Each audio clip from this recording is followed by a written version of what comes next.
Sound great. Hello, everybody. Are we live on YouTube? Let me check. There we are. And we have one person watching. I wonder if that's me. Um, well, for those who are watching or will be watching, Andrew was kind enough to start the show. He is out to dinner with his lovely wife and will be joining us in a little bit. So Doug and I are going to start the show without him. Okay. Now, can you hear me okay? You sound great. You always did. Okay. I couldn't hear you, but that's because for some reason the wrong speaker was chosen. Hey, look, I got a tie on. You know, I told you I won't wear a tie. Did I tell you why? Because you're afraid your girlfriend will hang you. No, that wasn't it. No, I can't remember. It's where it comes from. It's a sign of something. I just don't remember the details. You know, after a decade of working for Wall Street and having to wear a tie every single day, when I left in 2009, I swore I'd never wear one again because I'm not going to put a noose around my own neck. But it is a symbol of subservience to the system, and I refuse to comply. So that is my logic. Yeah, I look sharp in a tie, so I wear it. Well, I think this is going to be events where they're like tie required. So I got a little clip-on bow tie. So that's my So if you do wear a tie, it can't be that. It has to be the clip-on. Okay. Yep. No nooses. No nooses. Interestingly enough, once upon a time, I was working at a bar, and the whole restaurant switched to uniforms to neckties, and that lasted about a week because somebody had reached across the bar and grabbed the other bartender by the tie and used it to choke him. So we all had to switch to clip-ons, and then we got rid of the ties altogether. Wow. Yeah. Yeah, I've always been a tie guy. I like actually tying them. I've always given people who wear clip-ons garbage for wearing clip-ons because it's a fake tie. But it's a darn shame because I had a pretty wonderful tie collection. I had a really sharp wardrobe, and I threw away thousands of dollars worth of suits when I moved.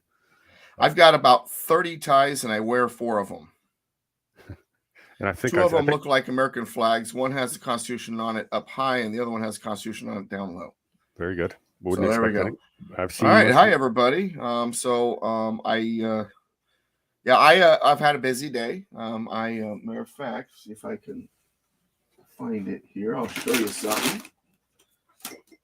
So there's a group in Fallbrook, California, a women's group, who gave me a certificate of recognition that basically thanking me for all I do.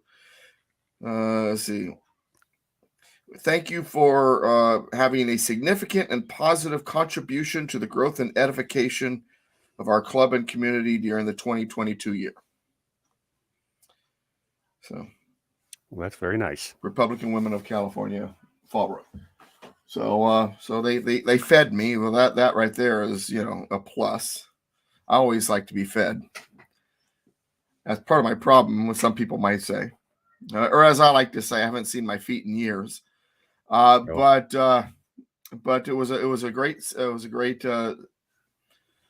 was a fantastic event. I was one of 4 people. A local publisher of a local paper, Village News, Julie Reeder, was among those. A gentleman by the name of Roy Musa, who owns a local theater in Fallbrook and hosts a lot of events and enabled this club to continue to meet when everything else was locked down, and they were meeting at that theater.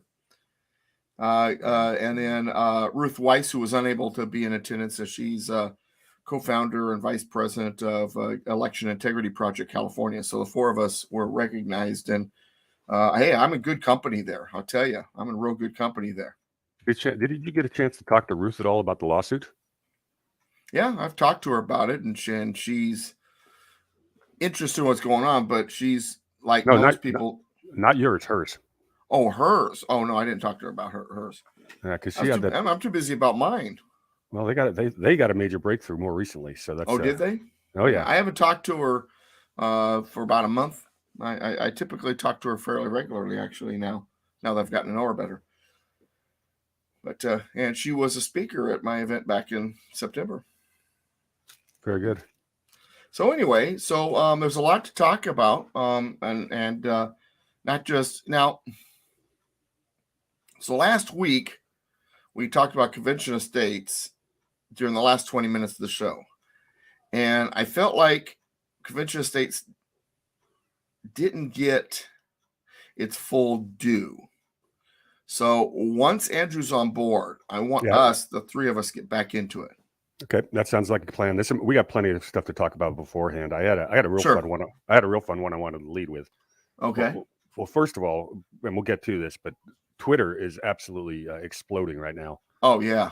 Not only is Matt Taibbi out there doing it's about a 50 tweet thread right now, more of the Twitter files, and a lot of this stuff is what happened prior to January 6th, and it really sets the tone for when they were really ramping up their censorship. But we can get into that. But I also found another thread on Twitter just about an hour or two ago that I've been blasting out. Apparently, some citizen journalist did a little homework, got a hold of the employee records at Twitter, and found out that not only was Jim Baker, the former FBI chief counsel, fired for Spygate, the chief counsel at Twitter, and was messing with the release last weekend, but she found this journalist, I think it's a she, found 13 more former FBI agents employed at Twitter currently, right now, as we speak. And that's just not a coincidence. Look, I worked at a pretty big bank, and I'd be willing to bet if we had 3 former FBI agents, that would be a lot. And they're not really qualified to, they're not really tech employees. They're not coders. So, there's a lot going on. And there's one more on that list we can mention. What's that? John Podesta's niece, Leslie Podesta. Oh, yeah. Resigned from Twitter's Trust and Safety Council today.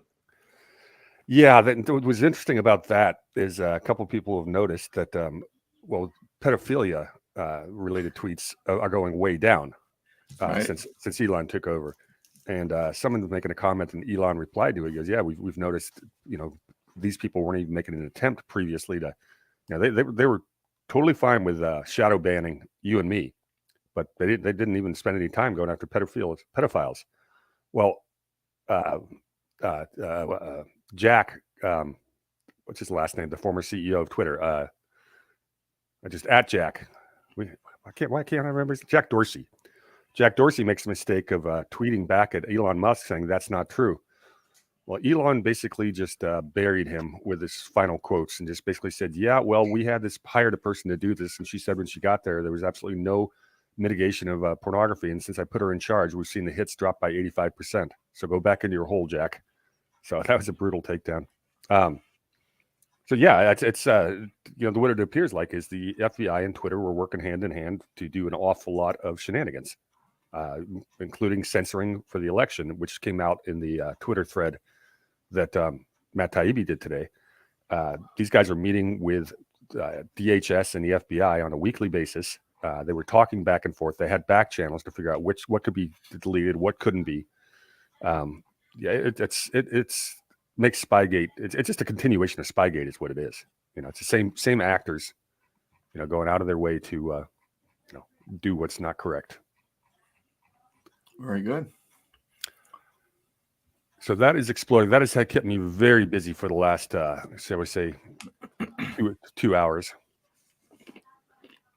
And then I had a fun one for you. You're familiar with the 10th Amendment Center, right? Mm-hmm. That a video usually on target. Usually. Yeah. What's his name? Michael Bolton. Yeah, he does pretty good research. Well, he had a really good video today. He was talking about nullification. And what it was regarding to is this national ID law that they passed in 2005. And here we are 17 years later, and that's still not in place. And what's happening is there's about 7 states that have just said, hell no, we're not going to do it. And they keep pushing back their deadline. Well, it got pushed back again this week to 2025, but it's just not going to go through. Now, is this tied to the Real ID deal? That's what it is. It's the Real ID. Okay. So the states. So I thought it was in play because I've refused to get the Real ID, and Oregon was one of the states that was holding off. Yeah, well, there's enough that are just absolutely, and it doesn't work if you don't get all 50. So, right. But it's a beautiful example of nullification at work. So right. if you want to go to YouTube on the 10th Amendment Center, it's about a 12-minute video, and I can put it in the chat. He did a really good job. And it's a perfect example of how nullification is supposed to work. And there's some pretty good quotes in there, what some of the founding fathers said about nullification. And Federalist 46, Madison, really nailed it. And I went back and reread that today. So that's I know it'll be a few weeks before we get to that. Yeah, 46 is a good one. 45 and 43 are a couple of my favorites. So 46 is a good one too. In fact, if I remember 46, he goes into Convention of States a little bit, I think, too. Yeah, it does. Shoot. I just did If I something remember there. properly. What's the on a Windows computer? How do I paste? Right click. There it is. All right, it worked. Is there there right click and hit paste, or you can Control V. Is it Control V? Okay, So it's the same as my Mac. It was Command V. I just wasn't sure how it was. It's been so long since I worked on a Windows keyboard. Did you get a new computer, or are you borrowing one? Mr. Partain had an extra one laying around when I was kept having camera troubles on my the Windows side of my Mac because I use a virtual machine, and so he just goes, here, just take that, and so I'm having to learn how to use a Windows system all over again. The laptop I'm using is also courtesy Mr. Partain, so apparently he's keeping us afloat when it comes to computers. Yeah, my desktop is courtesy of somebody else, but. What I'm going to have in about a month when I get my new place is I'm going to have this desk with both laptops in front of me and 2 more monitors, and it's all going to be rigged up perfectly off of one keyboard. So that's what I'm looking forward to, having 4 screens going at once. All right, very good. All right, so we have Twitter. All this stuff going on with Twitter. Another one of the headlines is when it comes to what's going on Twitter is journalist Matt Taibbi, thank you, has also released other information about the censorship of Donald Trump and the deplatforming of him, including the restricting the visibility of his tweets prior to the 2020 elections.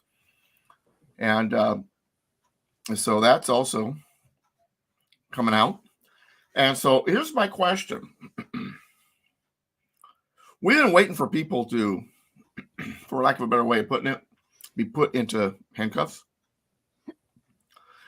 Do you think, this is just an opinion, we're outside of factual whatever right now, just your opinion, and I think it is. I'm just curious what you think.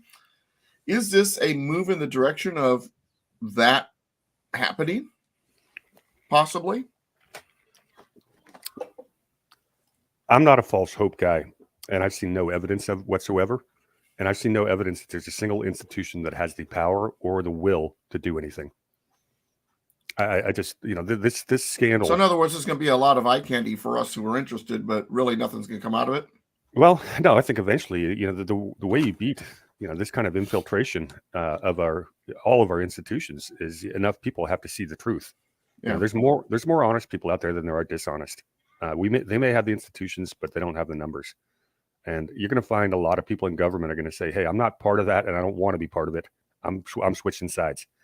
So, it's going to be something unprecedented. Because Sinema's a good example of that. No, she's not. That's a stake oil move. You don't think so? She left the Democrat Party. I'm not saying she's necessarily an ally yet, or will be, but she left the Democrat Party. Yeah, that's nothing but a distraction. Her voting record is about 97% far left. She's not going to canvass with the Republicans, so it's not going to affect anything. Okay. So basically, it's going to be at the Senate. It's going to be 50-49-1, and 1 independent. Or she may even still canvass with the Democrats. She just left the party. She was going to lose in the primary anyways. Her polling in Arizona is awful. The radical left in Arizona can't stand her. They think she's too much of a centrist, and she's anything but. Republicans don't like her because she's a Democrat. Well, whatever she is. That's like her election was pretty questionable. The same, when she got in the first time too. So, when news came out that she left the Democrat Party this morning, I mean, it was I could almost hear it being whispered from table to table to table where I was at. I mean, it was like this big news, and everybody's like, "Hey, all right, we haven't lost the Senate after all because someone's left the Democrat Party," but you don't see it that way. No, it's not how the math works. They still have 50. This morning was 51-49. Now it's probably 50-49. It's definitely not going to go to 50-50. She's not going to canvass with the Republicans. Okay. Now, if Joe Manchin, that's what everyone's talking about. What if he pulls away? Then we get a 49-49-2. Well, that's when it gets interesting. But I'm not too excited about this. And besides, all you're doing is basically giving Mitch McConnell the right to speak as an equal with Chuck Schumer, and that doesn't do us a bit of good. Right. The Senate's it's lost. They should be Let's having talk about Speaker for a minute with McCarthy.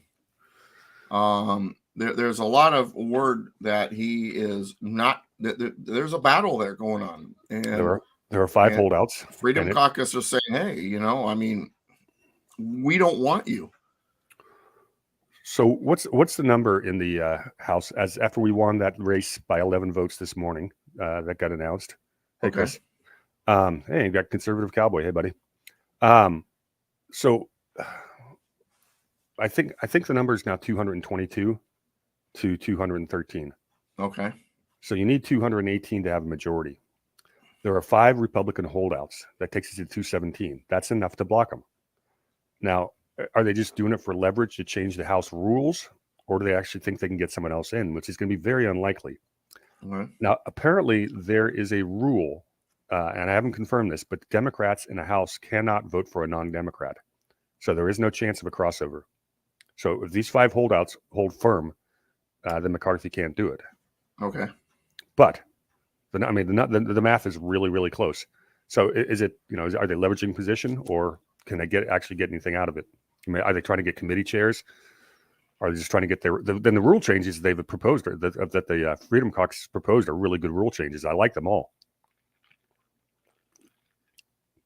So, McCarthy is McCarthy. He's an establishment Republican. Right.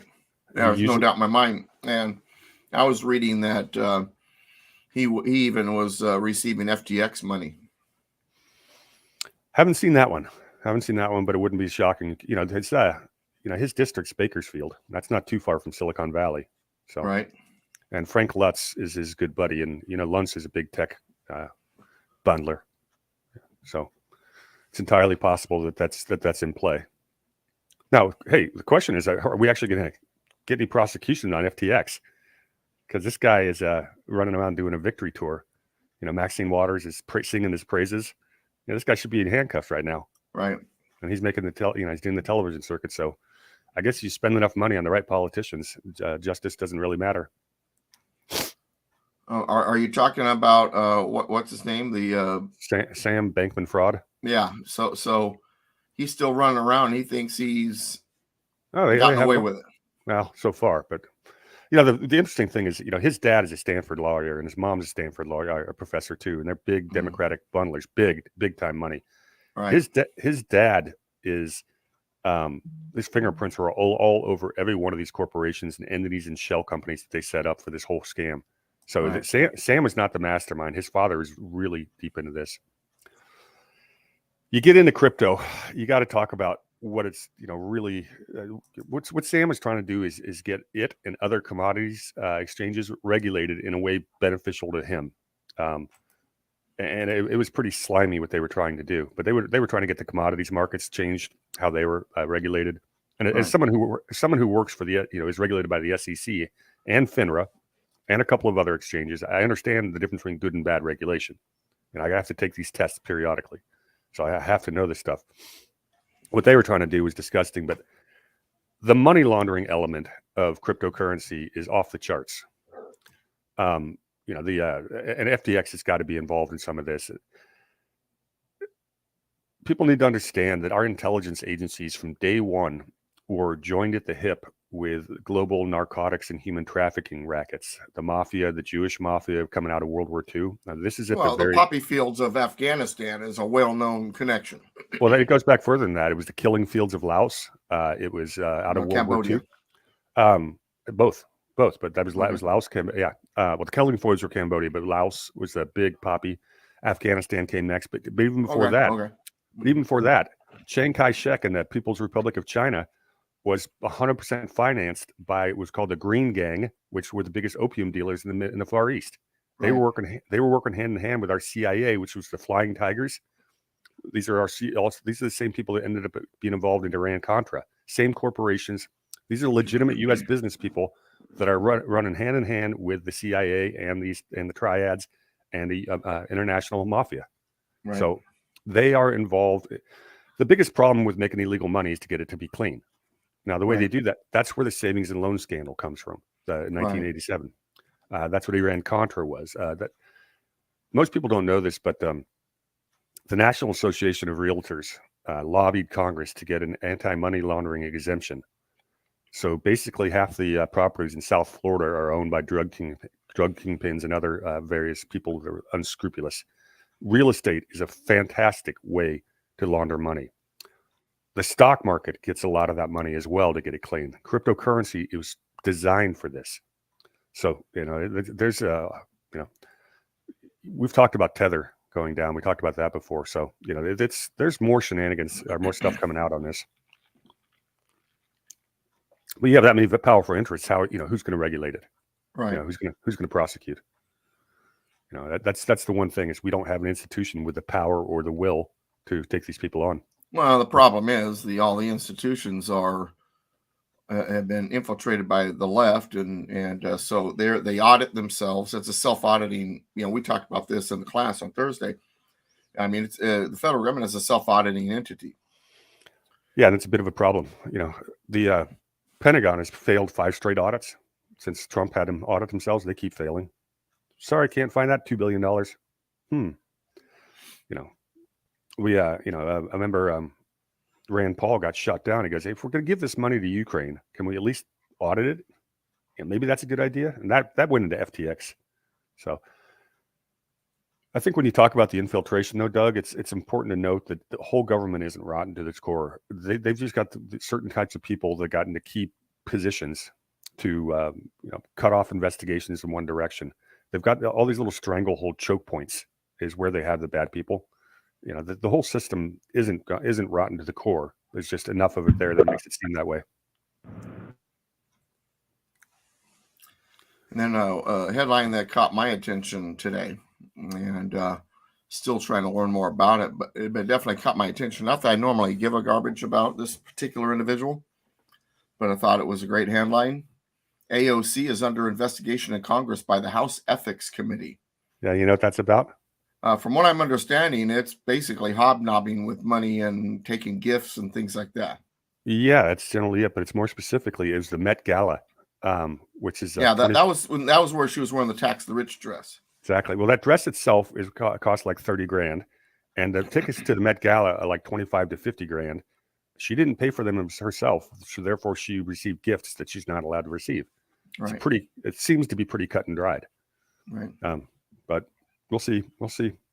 These people think they're above the law and they can do whatever they want, and so I'm not even sure she understands her little mind why there's an investigation. I think her handlers are probably pretty smart people. The Justice Democrats, the ones who she auditioned for, and they got some pretty savvy operators. I would think her handlers would keep her out of trouble for the most part, but this one was, I guess, too much publicity to resist to be seen with the stars. Right. Gotcha. Okay, so I pulled up a quote for you. Okay. So Matt Taibbi, for those who don't know, he's was a journalist for the Rolling Stone, and I've been a subscriber of his since 2009 when he broke a story about Goldman Sachs, and basically he wrote this following paragraph, which I thought was the best opening paragraph in journalism I may have ever seen. He says, "The first thing you need to know about Goldman Sachs is that it's everywhere. The world's most powerful investment bank is a great vampire squid wrapped around the face of humanity, relentlessly jamming its blood funnel into anything that smells like money." I mean, that's just pure poetry. That's almost Ray Bradbury-ish. That's good stuff. Yeah, and Matt's a very objective journalist. I don't agree with him politically on a lot of things. He is a leftist, but he's intellectually honest. And God, he got kicked out of Rolling Stone and got the left mad because about 2 years into Spygate, he goes, "Look, this doesn't add up." He started seeing the evidence and goes, "No, this is not objectively. There is nothing there. This is the FBI spying on Trump, and they didn't have a predicate for it on a fake dossier." He reported that, and the left hates his guts now. So I applaud Elon Musk for choosing him. Mm-hmm. I think he's done a terrible job tweeting. He's not very skips numbers of tweets and stuff like that. But overall, I am a fan of Matt Taibbi. He's probably Yeah, there's not too many people I subscribe to, and he is one of them. I read just about everything he writes. Yeah, he's very good. I want to address a comment in the chat room. Conservative Cowboy, hey, Douglas V. Gibbs, you should run for Senate or the House. I actually had a exploratory committee in 2014 where I was considering running for the House of Representatives locally. I wasn't going to raise enough money. I decided not to do it because to go against the big boys, I just could not raise the money I needed to raise. That said, I would not be totally against holding office. That said, I believe that I am probably more effective on the outside. And I would probably be more effective as if I did go to Washington as a staffer than I would be as an office holder. That's my own personal opinion. But if the Lord sends me that direction and I wind up, in another position where I could consider running, I would consider it. Absolutely. I got asked that same question today and gave a very similar answer. I much prefer being on the outside with a strategy, but for both of us, if we were in a different state, the place where we could do the most good would be in a state legislature. Mm-hmm.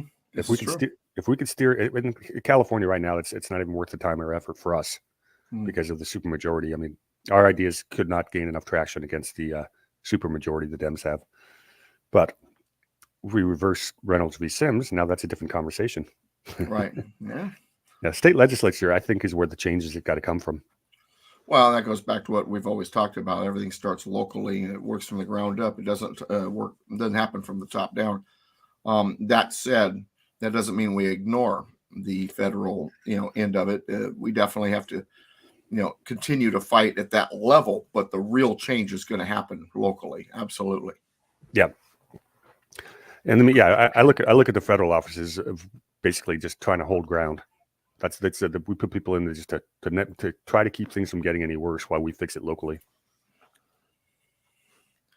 So now I want to get back to Kristen Sinema leaving the Democratic Party because, and I know you think this is a lot of silly stuff, but I mean, I while we were talking, I kind of brought up like 3 or 4 things, and I mean, and talking to people today, and I mean, everybody thinks no, she's really sick of the Democratic Party, and she's not going to canvass with the Democrats. Now I buy that she won't necessarily. That doesn't necessarily mean she'll necessarily canvass with Republicans. She might, play both fields. I don't know. Try to make everybody happy all the time, like some of these politicians try to do, and then it turns out not to work. But the general consensus, not that I typically like consensus, is that this is a good thing.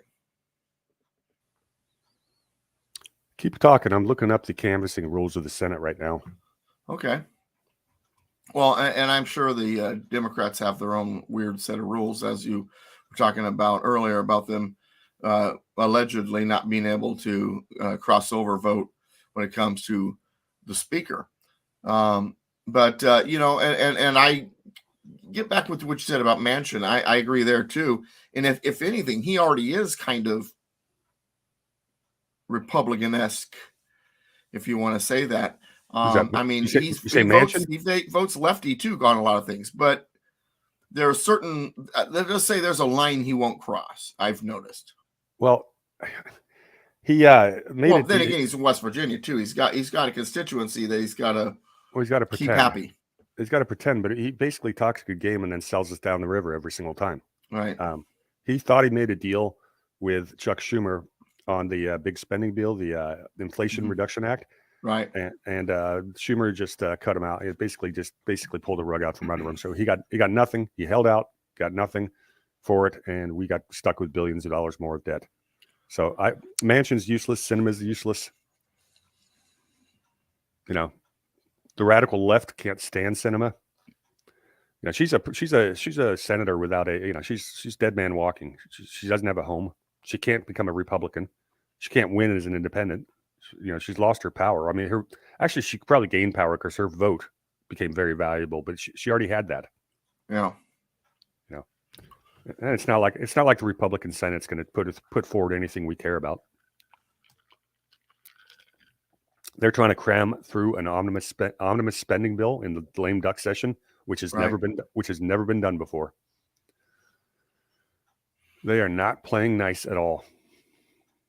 And we're watching this stuff going on here, and we're watching. In a sense, I believe the left is collapsing. It just nobody knows it yet because it's not being reported that way. But I really think they're up against the ropes. I think they're running scared. I think they know we're on their heels.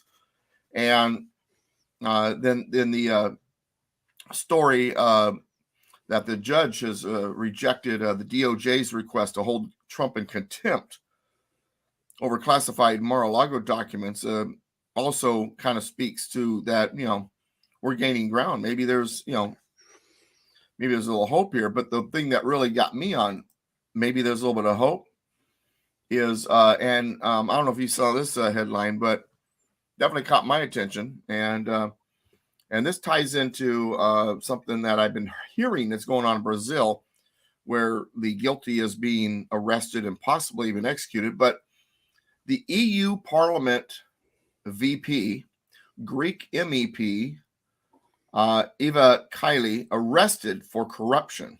Mm-hmm. One of 14 European Parliament vice presidents, in connection with an investigation into criminal organization, corruption, and money laundering that involves an unidentified Gulf state. 4 others have also been detained, including a former MEP, is a member of the European Parliament, I think is what that means. Mm-hmm. The Belgian Federal Prosecutor's Office accused unidentified Gulf country of trying to influence the economic and political decisions of the European Parliament.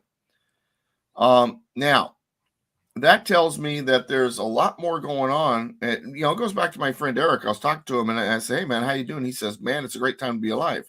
The world is waking up. And I'm like, really? And he says, when he mentioned what happened in Italy with their last election and a few other things. And then I see this headline. I'm like, we've got, Iran. We've got some protests going on in China. I mean, we might be on the verge of something that could be very big. Once again, like you, I try not to count my chickens. I don't try not to get too excited about anything because you never know, because I know who we're up against and they're pretty good at squashing everything. But it is encouraging to see this kind of headline. Yeah, if you were to talk to me a week ago, prior to the first Twitter drops by Matt Taibbi last Friday, I was feeling pretty down in the dumps. We're getting a lot of bad news over and over again, and Mm-hmm. we've had a pretty good week for freedom, but a lot of these are just good baby steps, and they haven't been followed through to fruition. Brazil's a really good example. There's a lot of rumors out there that are unverified, and I'm hearing the same things you are. I think the most likely one is that they have arrested some of the drug runners. They are having street battles with the cartels down there, and the cartels are big supporters of Lula. The guy's a criminal, very similar to our system here that I described. So that is happening. The military, and that would be probably a preemptive move towards the military taking control. Now, they constitutionally can do what they're doing.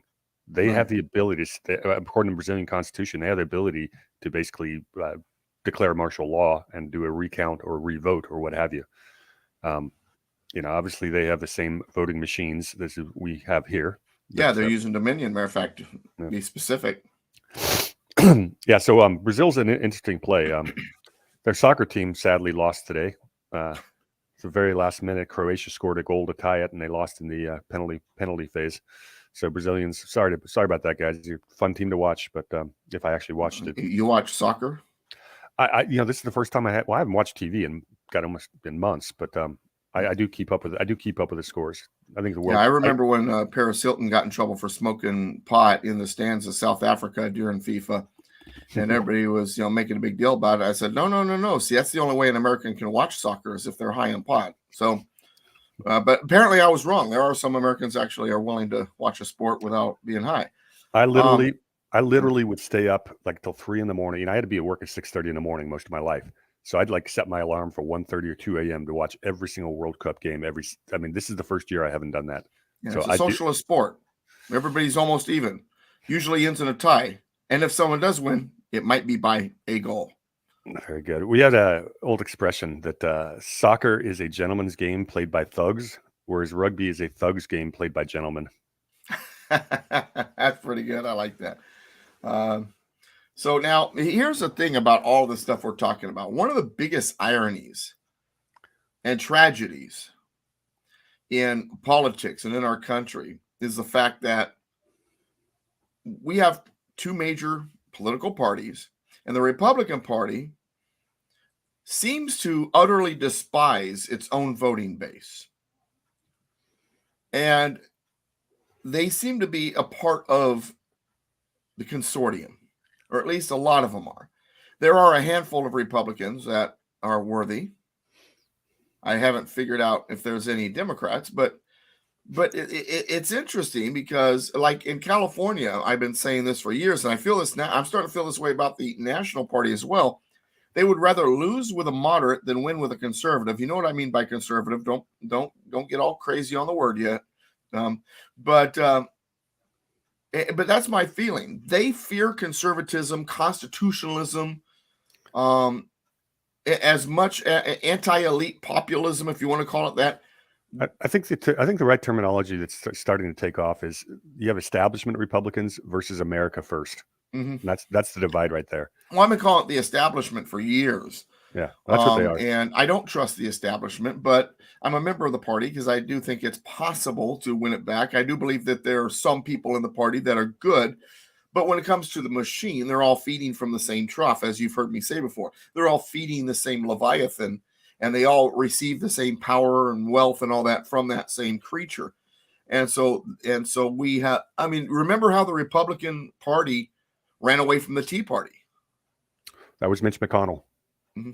Mitch McConnell and probably and Mitt Romney and that crowd. You know, they fought the Republican establishment went crazy against Donald Trump and Ted Cruz. In 2016, and probably the most conservative of all the candidates. I hate saying that about Trump because I don't think he was conservative at the time. I don't believe he's a conservative guy. I think he just tries to do things the right way, and it turns out to be right. But that's a different discussion for a different time. But I think the Trump presidency actually exposed the Republican Party a little bit, and Republican voters kind of saw that they couldn't trust the Republicans, and it took an independent running as a Republican to shake things up because none of the Republicans were willing to do it.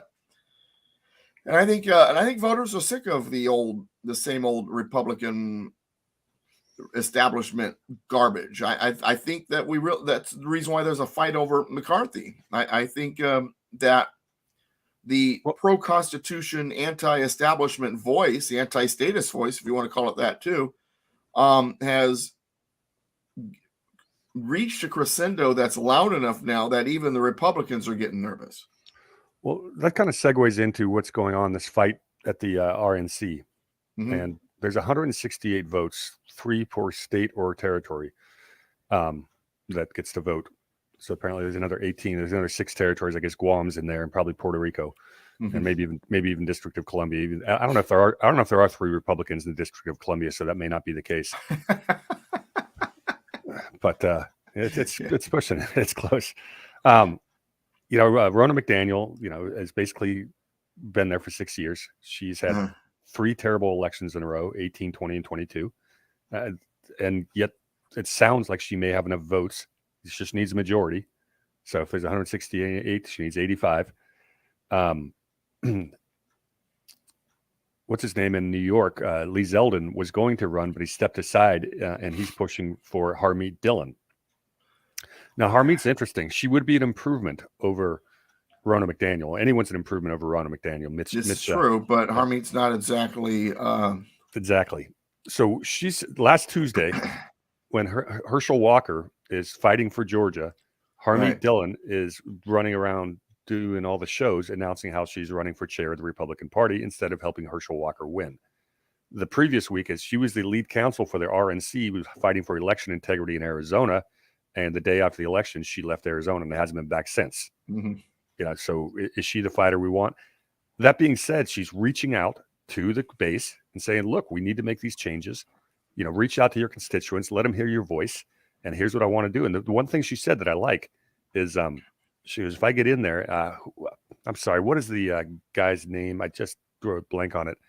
Long-haired guy, he's gay. He's been hitting up all the grassroots all over the country. He's one of the best organizers on the ground, grassroots guy. He's become Scott Pressler.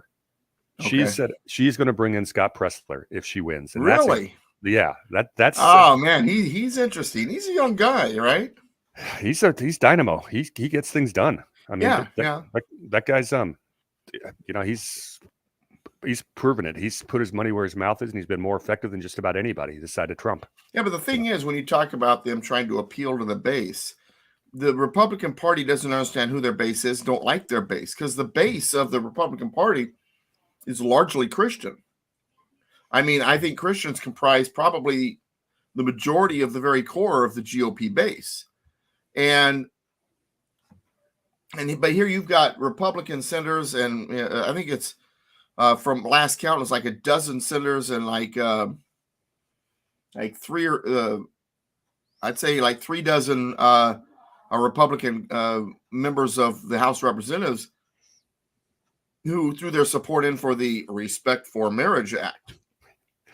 And right, and it came out of the Republican senators who initiated the last gun control bill. Same people. Yeah, and I don't think they understand that they're the biggest part of the GOP base being the core of the GOP base being Christians. Do they even understand that that's what's putting them out of office? That's who they're angering. Well, they don't care. They care about their donors and their special interests. And what they're doing is they're selling. So they're going to sell out their base because of the donors. It doesn't matter what the base says, and they're they'll selling figure their out a votes. way to stay in office because they know incumbents usually win anyways. Right? They're selling out their base so they can get whatever pork they want in the next, massive spending bill. It just circles back to what we keep talking about. Then we're going to see, amnesty. Then we're going to see, something for the dreamers. We're going to see deals that's going to put these conservative states at odds with the party, and they're not going to care. Well, it's going to have to be a whole lot of nullification. But you just triggered a thought that I wanted to bring up tonight. Okay. When you talked about amnesty. What I'd like to do, and I've actually been trying to contact some people that are really good at doing these FOIAs. And I think I've mentioned this to you before, but last spring, Joe Biden gave Executive Order 14019 and basically was directing all the government agencies to become actively involved in a targeted voter registration drive. Right. Now, I suspect what they were doing was going after all these new people who've crossed the borders illegally and giving them preferential treatment or citizenship. But the promise is, here, we're going to register you to vote. You got to vote Democrat. This is why they were busing them to specific areas. Now, if you start looking at the bus schedule, it starts to line up with some of the swing states. This is public information. We need to FOIA how many people were registered by all the different federal agencies and where it was done. That information should be available to us. And if we get that information, we know exactly where they found their voters this time around. Because, the red wave did happen. It just didn't happen. It wasn't targeted, right? And of course, the establishment, Mitch McConnell and Kevin McCarthy spent money in all the wrong places. They give no money to Arizona. That Republican Governors Association gave no money to Kerry Lake. Right. So did someone say earlier about Doug Ducey running for Senate? Yeah. Ducey's a rhino conservative cowboy. He was very happy to swear in Katie Hobbs as his replacement. And, the last 2 debacle elections in Arizona and lack of investigations happened under his watch. So Arizona's got some issues. Kerry Lake did file, her and Abe Hamadeh both filed lawsuits today. This was the deadline. They got them in. Okay. I didn't know that. Yeah, these are going to, some of this stuff is going to be possibly litigated. Okay. And now it's all about, judge roulette. Well, then you got people like, and this is a name we talked about the other day, people like Douglas Frank, who should be consulted and brought in because, the numbers, the evidence, Michael Lindell has put this stuff out there. Dinesh D'Souza's film, showed evidence of this. Fraud is, when it comes to certain things, is not just a small thing. I think it's rampant in some places. Now that said, it's interesting seeing that these lawsuits are coming, because my first thought is they're not going to go anywhere. Well, okay, so let me address that. And I read part of Abe Hamada's lawsuit today, and he says the remedy he's seeking is a revote, and that's correct. But they don't have to prove they do not have to prove fraud. They only have to prove that there was disenfranchisement. Well, there was, or that procedures weren't followed. That too. Okay. Yeah, the both of those. But if there's, and by the way, did you see there's a apparently in Maricopa County, every single one of these tabulator machines didn't have the security lock on them, which means anybody could have gone in there and put any kind of a interesting stick drive. So that's in there too. But the threshold for proving disenfranchisement is much lower than to prove fraud. Okay. So you could incompetence can still be. So the lawsuits are not about the irregularities or anomalies. It's about whether or not they were disenfranchised, and whether or not ultimately that happens if procedures are not followed. Yeah, were the elections run according to Arizona law, and was damage done? So how much? So then you got to go. Okay, so yes, we know there was disenfranchisement. We've got sworn affidavits from at least apparently it's a few thousand people, but there's no way to quantify how many people were unable to vote because of all the shenanigans, whether it be deliberate or not. If you cannot quantify it, there really is only one legal remedy that has precedent, and that is a redo vote. That's really the case right there in about 3 sentences. There was disenfranchisement. You can't quantify how much. Therefore, there is no other remedy. You don't have to prove fraud. Well, what's fascinated me is those who, and I'm trying to be careful here because I know where we're at online, but those who scream that, there's voter suppression going on and there's no such thing as the anomalies and the irregularities, then why aren't these people, if they're going to claim that is not possible and that there is voter suppression in other ways, you would think these people would be all over election integrity. Say, hey, we know it's clean and therefore go ahead. So the very fact that they're not screaming election integrity does that not in obviously it's not evidence. It's more of a circumstantial thing, but circumstantially, does that not kind of tell us, well, gosh, they're hiding something? That's kind of the way I've seen it. I mean, I remember going back, in the past, there's always been questions. Let's put it that way. When I was a young man, even, there's always been questions. I remember reading about questions about Kennedy going all the way back to the 60s. Well, that's proven. That's proven. That's what I've heard. Yeah. So let me tell the Kennedy story before you continue. Yeah, please do. So this is documented. This is not even questionable at this point. The Chicago Mafia, who knew Kennedy's father from his bootlegging days, swung Illinois so Kennedy won. Without that, Kennedy loses the election in 1960, and that was Chicago Mafia. Segues into who shot JFK, because he may have angered the Mafia. They were most likely involved in the shooting. He wasn't acting in the way they wanted. He was going after some of their money pots. Well, remember what I talked earlier about how the U.S. intel agencies from their birth were tied neck and neck with the Mafia? Right. Well, Kennedy was, when it came to the Bay of Pigs and all the Cuba stuff, Kennedy irritated the CIA. The CIA then went to their Mafia buddies, and I think that's what happened. So that's but that did happen. It was there's been election shenanigans in America since there's been a vote. I mean, Tammany Hall, if you haven't read up on that, people, I mean, you want to talk about a debacle of vote buying and selling. My favorite part is, throughout the Gilded Age and the early industrialized period, you had all these immigrants coming to America, and you'd go to these cities to get factory jobs, and you could only get a factory job through the ward boss. The ward boss's job was to purchase votes and give jobs. So you voted the way he told you, and that's how we ended up getting the secret ballot. So the ward boss couldn't know who was voting for. So yeah, dirty elections they're a part of elections. Right. Yeah, this isn't debatable. That's always been that way. And it's interesting because we see in other countries how they go out of their way to do everything they can to make sure the election is as clean as possible, right down to the purple thumb, in Iraq. And yet, the exact opposite seems to be here. Yeah, we had pretty good election laws. I think growing up, like when in the 70s and 80s, they were relatively clean, and they just kept getting progressively worse. Technology had something to do with it, and and yet at the same time, they claim there's voter suppression. I mean, Warnock there in Georgia. Well, I won despite voter suppression. Of course, he did. Yeah, Georgia's what's interesting about Georgia is they had a really successful effort in the precinct strategy over the last couple of years. And I know a gentleman who's now basically runs his county's GOP, just a grassroots guy. He's a preacher and a businessman.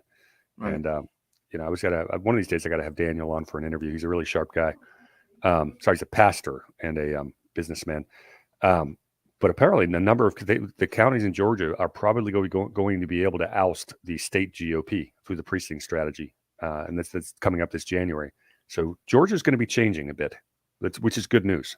These are grassroots precinct strategy people. Right. So that's one bit of good news. And that's how you do it from the ground up. It's the precinct. You've got the GOP politics. You've got to take over your county. Now I've heard though that the precinct strategy won't work in California because there's differences in how the California political landscape has been curled out. Well, you probably heard that from me. And the reason, and this was told to me by someone who is a precinct committeeman here in San Diego. She's pretty solid. So I met with her 2 years ago when I was getting involved locally. In a lot of every state has different rules. Every Republican Party in every state has different rules. So in a state like Georgia, you can just show up at your county meeting and say, I'm going to run for the precinct. And if all the people at the meeting vote for you, or enough of them do, 5 people win, you're one of them. Boom, you're a precinct committeeman. That's how it works. California, we don't have that lower level. You actually have to be involved with the party and run it at one rung higher. It becomes much more difficult. The GOP has a lot more control over it. Who gets to run? You don't get to just show up in the committee and it doesn't become a voice vote like it does in a lot of places. So California is going to be harder. There is a strategy in place to to address California. I'm not going to go into too much detail online here because we don't want to let them sit, but it has to do with the delegates. Yeah, you and I think, are in tune with the same group on that one.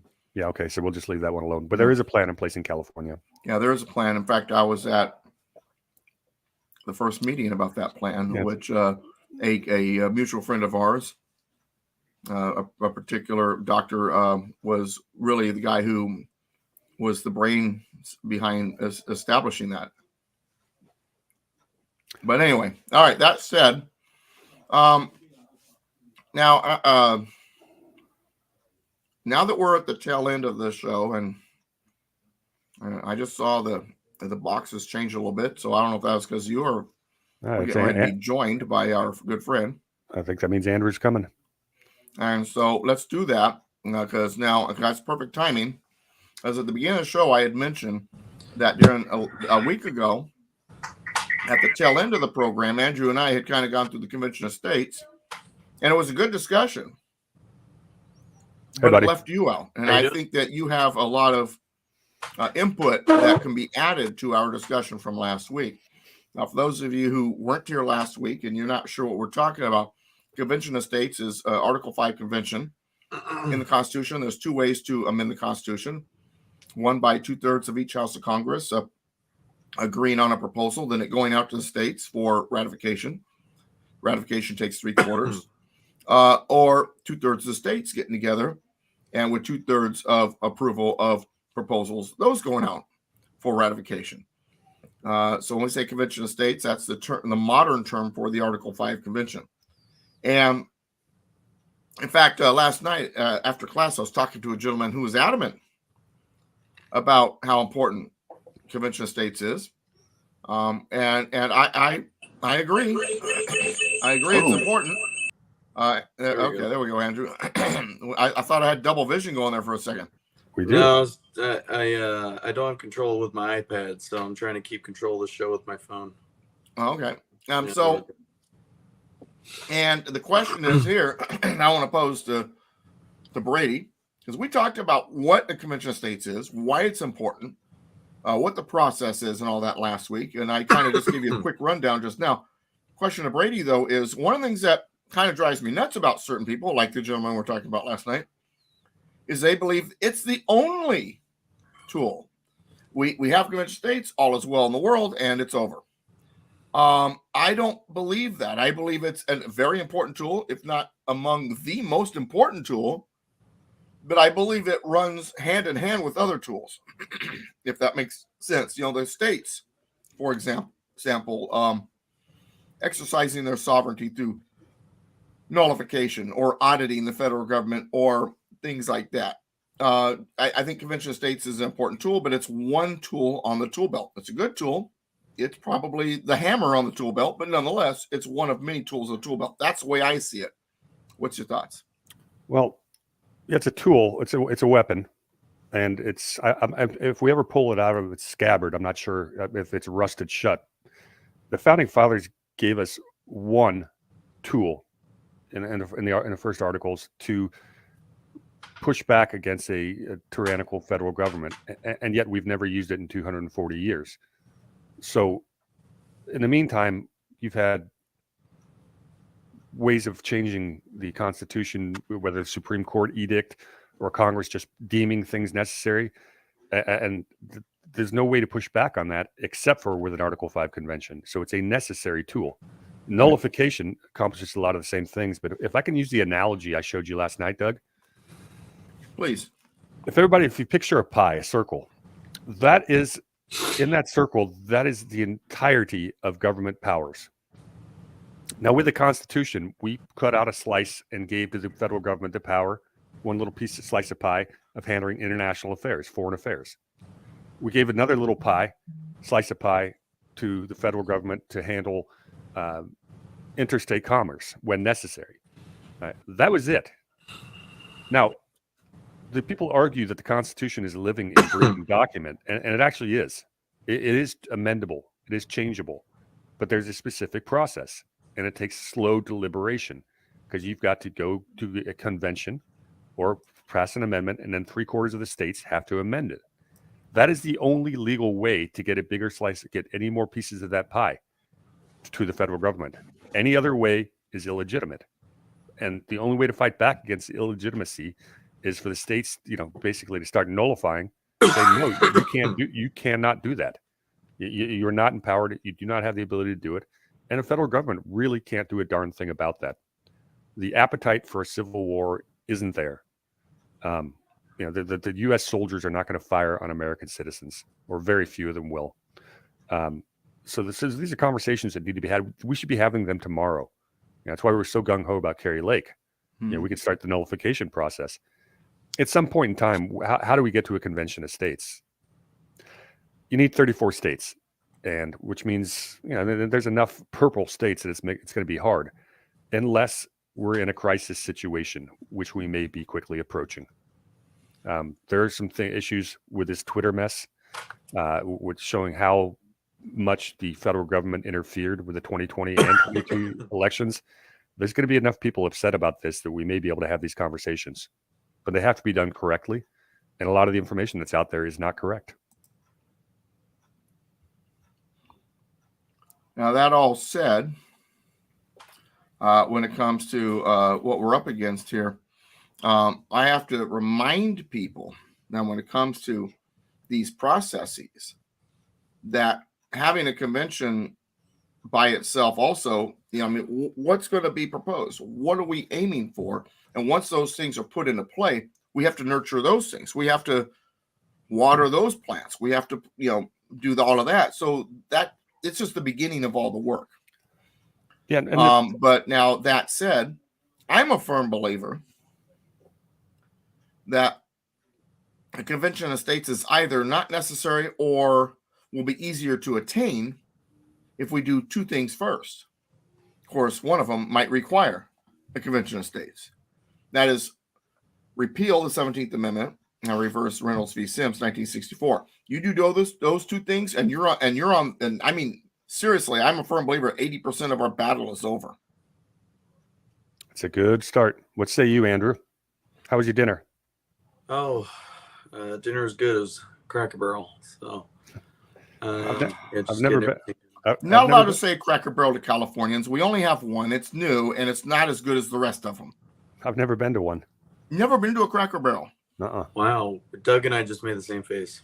That's funny. Wow. I've been to a Bennigan's. Whenever I leave the state, my wife and I, we make like a beeline to the first Cracker Barrel. Hold on. Brady just spoke blasphemy. Did you just say, but I've been to a Denny's? No, I said Bennigan's. Oh, okay. I was like, yeah, don't make a comparison to Denny's to Cracker Barrel. What's that other breakfast place they have out there in the South, like Pancake House or something like that? Waffle House. Waffle House. Oh, yeah. Waffle House is awesome. If you've not been to a Waffle House, you're missing. There's at least one family where both the parents are cousins. I mean, at least one. I mean, that's a guarantee. So, unless you're in Alabama, then they're probably a little closer. But anyway. Well, I was born a Southern boy, but I moved away when I was young enough. I never had the experience. So, Waffle House is the cheesiest place you'll ever go to with the best waffles you've ever had in your life. I've heard good things. I mean, it's usually pretty tight. They're usually pretty small, and they're crowded as heck because everybody wants to be there.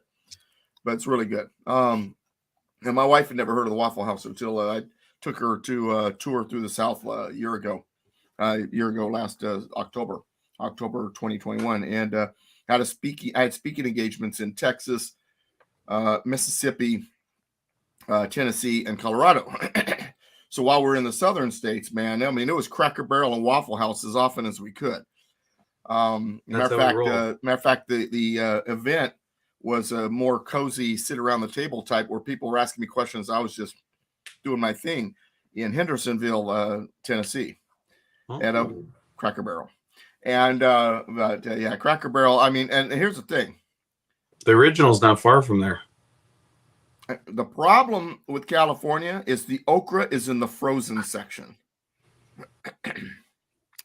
Yeah, I get my Texas relatives until a few years ago. I don't know if my aunt will still send any, but we get pickled okra sent for Christmas every year, and that's absolutely a delicacy.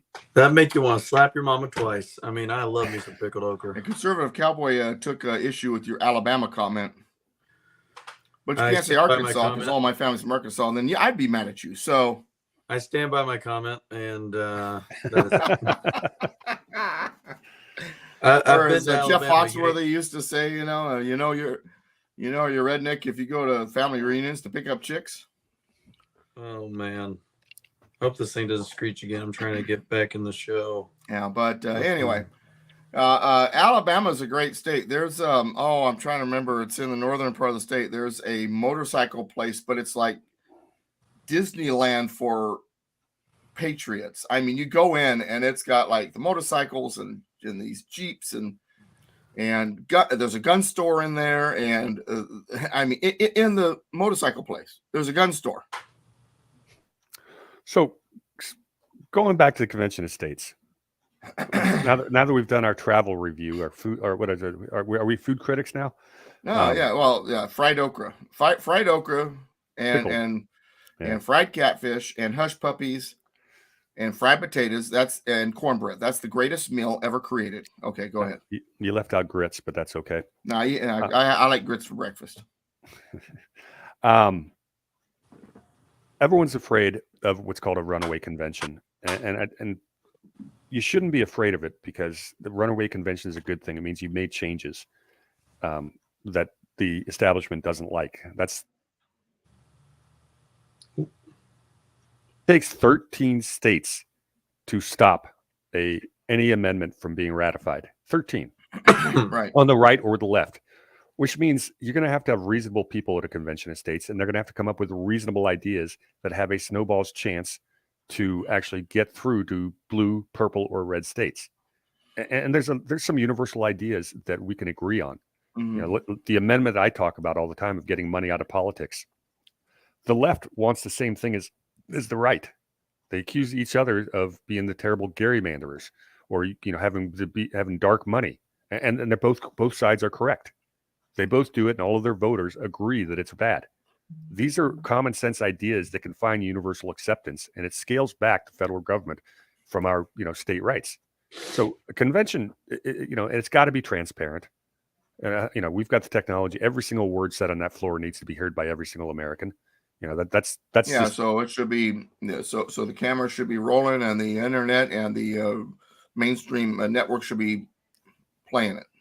yeah, and there's people like the three of us in every state, and they're gonna, some of us are gonna get to go to that convention, and we're gonna make sure that if somebody comes in there with partisan ideas, we run them off the floor with their intelligent arguments. Well, and see, the other fail-safe here is not just that it takes 3/4 of the states to ratify, but also each state, when it comes to the proposal, gets one vote. That means that there has to be the majority of the delegates in a majority of the states to agree on something insane in order for something bad to be proposed. And the likelihood of that also is very low. Now, when it comes to the groups who are afraid of a runaway convention, I tell them all the time, thank you. Because when there is a convention, you'll be so paranoid, you'll make sure it doesn't get out of control because you're afraid of that. So thank you. Yep. And the Philadelphia Convention of 1787, ladies and gentlemen, that was a runaway convention. It completely changed our form of government.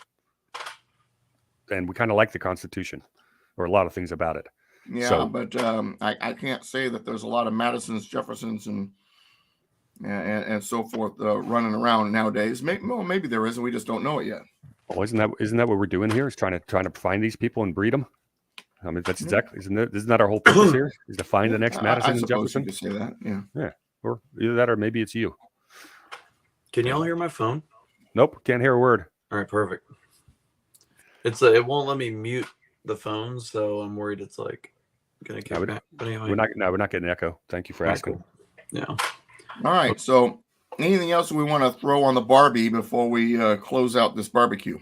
Well, let me just throw out my argument that I think one of the things I will propose when I'm a California delegate for the Convention of States is we have to mandate a Convention of States every 10 years, because that's what Jefferson said, that the tree of liberty has to be watered with the blood of tyrants every generation. Well, I'm not as bloodthirsty as Thomas Jefferson, but I think the federal government will always try to encroach upon the powers and take more pie.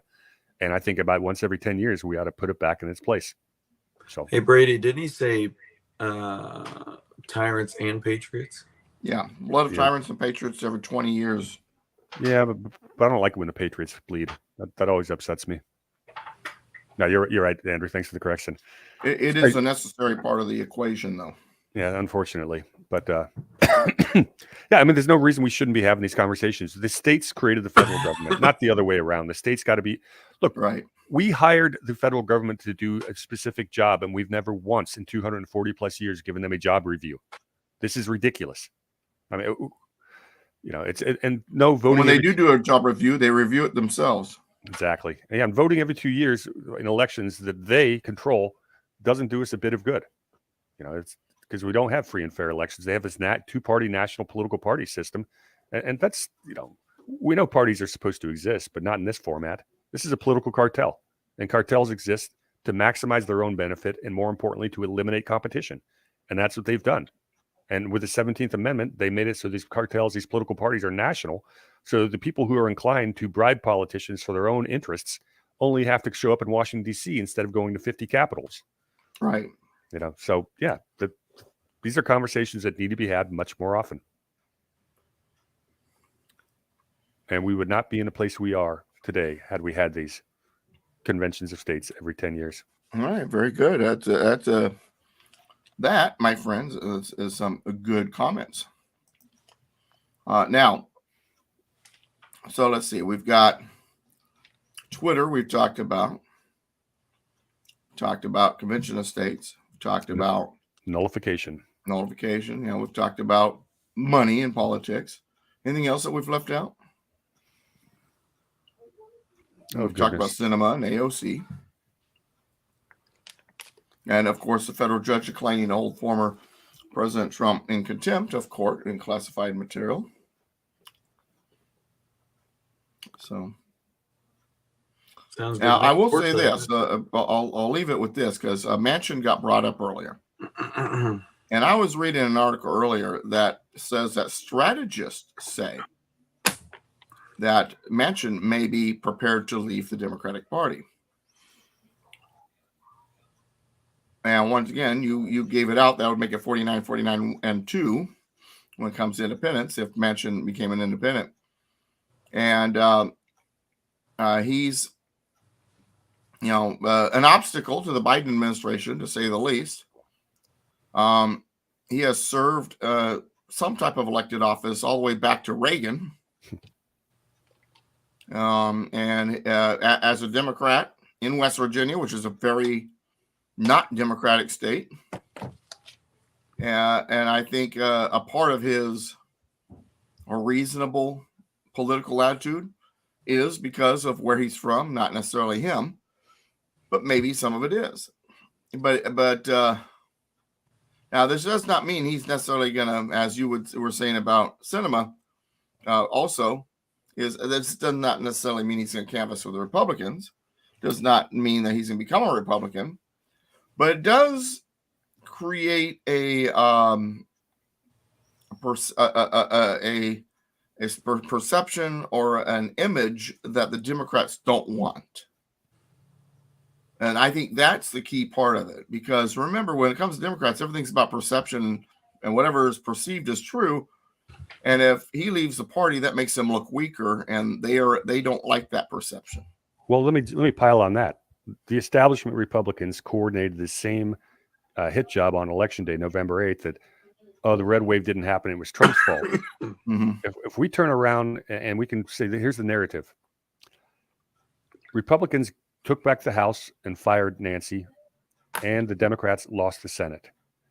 And we did that because of California and New York Republicans. Does that not change the entire narrative? And it's we would have that whole high point of them saying this is all Trump's fault, which is obviously ridiculous. Mm-hmm. It's the reason the Republicans didn't win more seats or flip the Senate. We should have had 52 or 53 Senate seats. The Republicans should Right. have. I believe, and I thought it was very possible. Yes. Well, that was my prediction. I didn't see it happening, but I thought it was very possible. Well, that was my prediction on Election Day, and I was watching pretty closely that it did not happen. We understand they targeted specific races where these extra ballots, kept showing up. And this always has to go back to election integrity. It's all about the voter rolls, people. And you got to canvass and you got to clean your voter rolls. Right. This is what they do. We talked about the registration. I want that FOIA request. How many new registrations did the federal government illegally, unconstitutionally do, because they should not be involved in electioneering? And just the fact, and what party were those registrations? Because we need to know that, and we got to probably know the answer. And were these people even, legal, eligible to vote in the first place? That information needs to be out there. If they're flooding the voter rolls with illegals while leaving the borders open, that's a problem. So.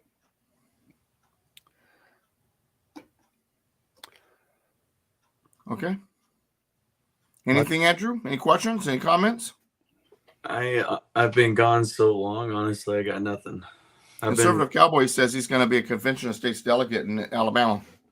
That's outstanding. Good, because we need as many good ones as we can get. I look forward to seeing you there. Because I will, man, that would be my life's goal would be to be one of the California delegates. I mean, I would consider my life complete to be a part of that process. And something convention of states, something I've been talking about for a very long time. Way before I met Doug. I've always thought this was a great solution. And people need to start taking a look at how you modify or amend your state constitutions, because some of those need to be taken a look at. And the different states have different methods. Mm-hmm. Yeah, unfortunately, California's appears to be a little bit too easy to amend, and we've got 119. Our constitution in this state is ridiculously long and convoluted. Yeah, that's a project for maybe. How about after we do Reynolds v. Sims, we take a look at that one? The California state constitution is so big that it could also sell as a fiction novel, a Stephen King's fiction novel, because it's horrifying and thick. Stephen King's a work of art. He is. I don't know, for those of you who don't know, Stephen King is a rabid leftist. Oh yeah. So I heard that Kirk Cameron is being banned by other libraries. How come people like Stephen King has a saying, "Hey, we shouldn't do that. We're not book burners."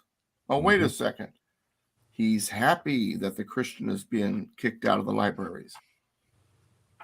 How about Brittany Griner being released? Oh. How many other prisoners are in Russia that are some of them that might even be I don't know, members of the United States military? Well, How come they're still there? The best part of that story to me is the Biden administration announced that they negotiated the prisoner release with Russia, and we brought home Brittany, yay, American hero, sort of, who took a knee for the national anthem, and speaks out against the country. But what ends up turning out what happened, it was the United Arab Emirates and Saudi Arabia negotiated the release. The Biden administration people asked, why didn't you bring back, what's his name? The Marine who Russia's held. I forget his name all of a sudden. And they said, well, we didn't have that option. Well, it turns out today that Saudi Arabia tells us, oh, yeah, they could have taken either one. And they chose Brittany Griner over the Marine. And the Biden administration, in fact, what's her name? The press secretary. She's an idiot. Well, thank you. No argument. She walked off the stage yesterday and today. Just closed. I heard about that. Yeah. Yeah. She's having a tough week. Did she walk off crying or what? No, she stormed out. Oh, but she hadn't done that before, but she's now done that 2 days in a row. Well, like Dave Ramsey always says, children act in emotion, and adults act with logic and common sense. So, that's something to say about that. Well, look, Jesse Kelly calls her a Korean diversity hire, and that's checking a box. And did you just say Korean diversity hire? Yeah, that's what Jesse Kelly calls her, and it's pretty accurate. She's very unqualified for the job, and it's not an easy job, but she's just not good at lying. She's not a good liar. Jen Psaki was a phenomenal liar. Oh yeah, she'll look you right in the eye and not blink, and just tell you, she'll tell you the sun's green. Well, she was also at least reasonably informed about issues and so on and so forth. Didn't she work in CNN though? Yeah, she's got. Was it that or MSNBC? She took a media job, but she was back. She was back on the hitting the media outlets this week, trying to help out Karine Jean-Pierre. This is the difference in quality of those two is ridiculous. Jen Psaki, I can't stand her in any way, shape, or form, but she is a darn good liar. She was good at her job. Yeah. Who's your favorite, Doug? Who's your favorite press secretary of all time? Of all time? Well, in recent memory. It's got to be Sarah Huckabee Sanders. Okay, so I would have gone with Kayleigh McEnany. She's sharp, and I like her. But Sarah was a little more brutish, and I kind of like that about her. Well, it's pretty hard not to like Sarah Huckabee Sanders until you looked at her campaign for governor and looked at where she was getting her money from, who she was getting her money from. And we looked at that. So she's obviously she grew up as an establishment Republican. She's probably a good look. Not all establishment Republicans are evil people. Some of them have this belief system of there is a establishment Republican mentality that doesn't understand that the government itself is the problem. And there's that's a lot of people we're surrounded with, and we need to change their hearts and minds. Some of these people that I like most of the time and not all the time. Tom Cotton is a great example of that from Arkansas, where he's good often, but then there's sometimes when he votes or also where money's coming from, I'm like, Well, it's just and they say, look, that's just how the system is, and I'm working within the system to make things better.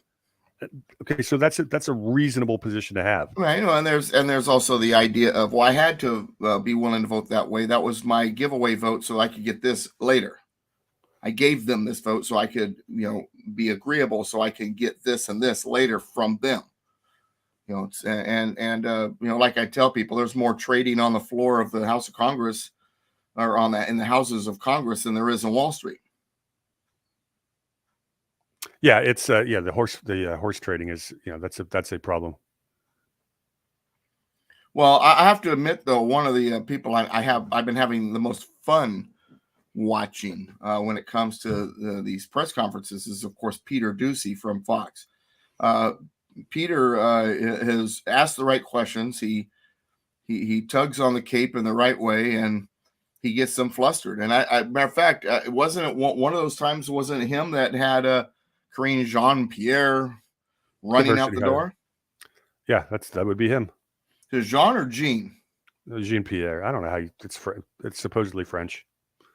No. Well, but yeah, Peter Ducey is a lot of fun to watch. Now, his dad, Steve Ducey, actually interviewed me on Fox and Friends back in 2014, and that was it was the second time I was on Fox and Friends. I liked his dad at the time, Steve Ducey. I'm not a huge fan of him, but as much as I'm his son, Peter, but he's definitely one of the better personalities at that network. Of course,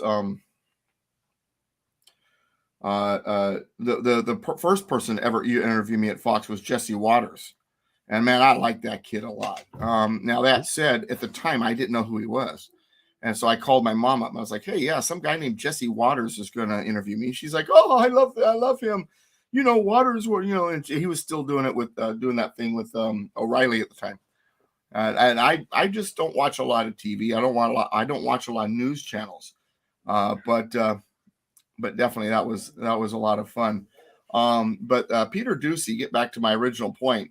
He's fun to watch at these press conferences. He's the one that gets Jean Pereira nervous and stumbling over her words, and he's masterful at it. He's done a really good job.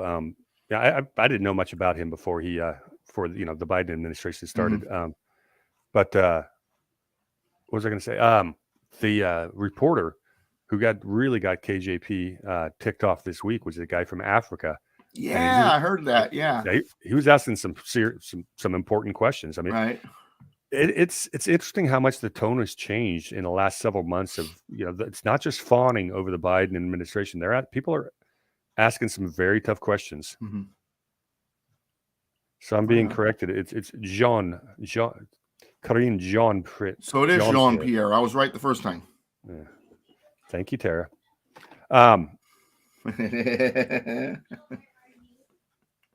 The lady hamster. The lady hamster. You can't say that. She does not like that. My wife was known as Mrs. Pistachio for the longest time. She was not fond of that one either. I can imagine. Yeah, I'm supposed to change my name to something like War Lion, but that would not be self-deprecating enough. And it would also ruin 20 years of being a hamster and all those wonderful jokes. What was I going to say? The foreign press treatment of the Biden administration is getting very interesting, including the Europeans. Mm-hmm. I saw an interesting commentary. There's a blogger named Moon of Alabama, and he's probably the best source to get accurate on-the-ground information of what's been going on in Ukraine all year. The guy's fantastic. He's just a really good researcher, and 2 or 3 articles a week, and I feel like I know more than the entire mainstream media about the situation, about what's really going on the ground.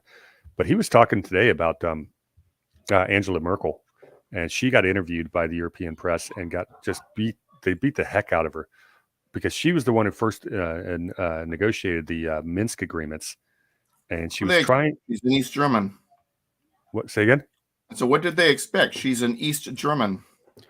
That's a long. That's a whole show right there. We haven't talked about that one. No, it was interesting. She was trying to say that the Minsk agreement signed in 2015 was used to buy time so Ukraine could arm itself and resist. So she was just trying to. That's not what happened. That's not what that was all about at all. She's getting raked over the coals. Every one of their decisions for the last 8 years went wrong. You talked earlier about the woman. Member of Parliament getting investigated. Mm-hmm. The EU is going to.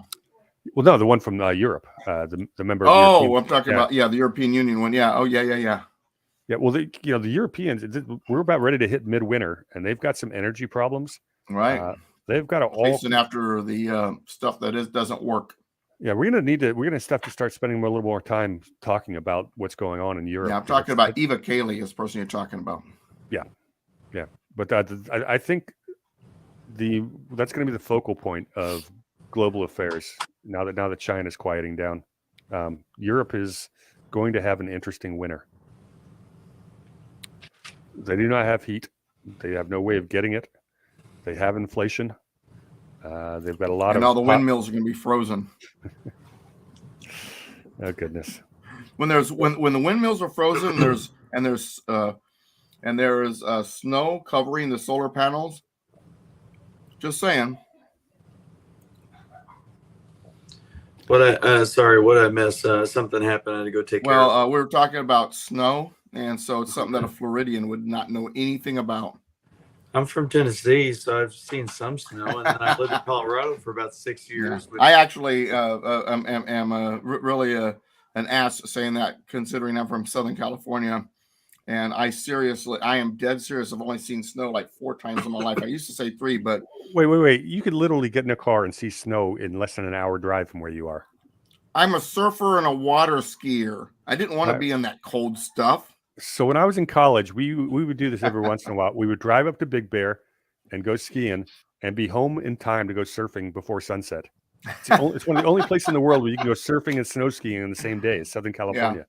So my wife and I, because I'd never seen snow freshly fall, went to Jackson Hole, Wyoming a few years ago for New Year's, purposely, so that hoping, because it looked like a storm was coming. And I got to, see it fall and handle it and be around it. And when we first got up there, before it started snowing, I had everything I own that's warm, and I was cold. It was during the day. It was a blistering 4 below. That was during the day. Then night came, and on New Year's Eve we were outside to watch the thing drop, and about 11:40 we were like, "Screw this! We're going to the hotel to watch it." It was cold. So yeah, you can keep the snow, you can keep the cold. I'll keep my surfboard. Hey, yeah, there's a comment in the chat that I was hoping Doug would address. Conservative Cowboy talks about Alabama has got their state constitution could be amended with just a majority from the state voters from the entire state. That's what California is too. Yet, I've read about 40 of the 50 state constitutions. Sorry, I'll be Obama. 40 of the 57, and the most of them have a much more difficult time to change the Constitution. I mean, this is I don't understand the logic behind making it that easy to amend. And well, tyrants understand the logic. Well, there you go. That's exactly where I'm coming from.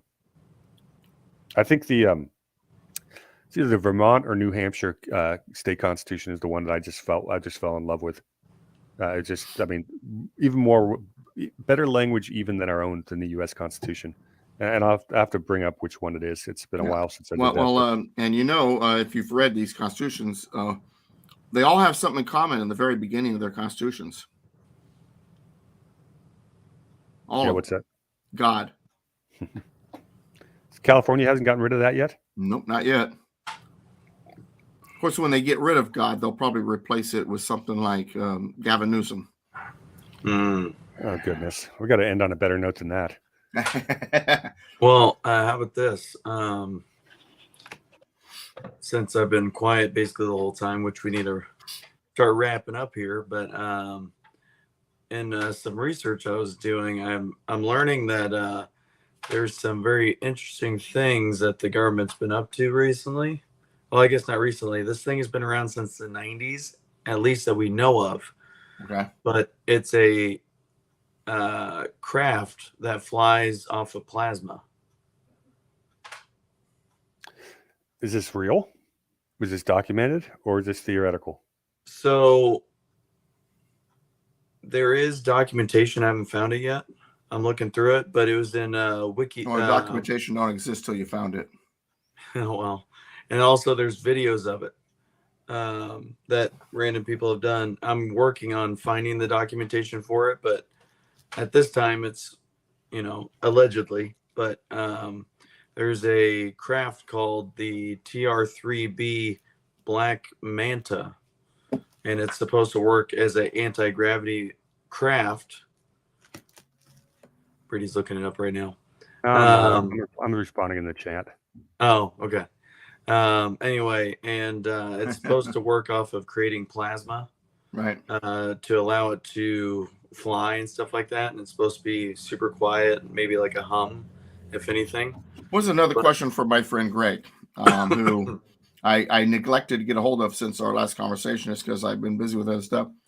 Warhamster knows Greg. Oh, that Greg, yeah, absolutely.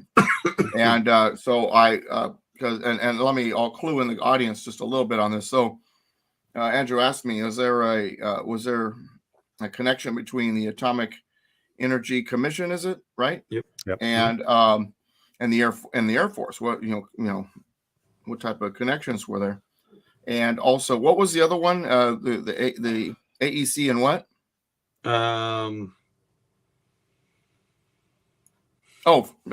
Area 51.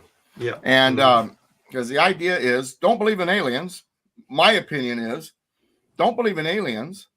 But I do believe that it's a psyop by the federal government to keep us distracted while they play with experimental stuff. And that's my opinion. And so when he asked me if I knew anybody that might know the answer, and he threw out a different name, gentleman who used to be in intelligence, I thought, no, you know what? My friend Greg would probably know the answer. He was in the Air Force and so on and so forth. And without getting too much in the conversation, because Greg was, well, let's just say as high as clearance as I thought I had, his blew mine out of the water.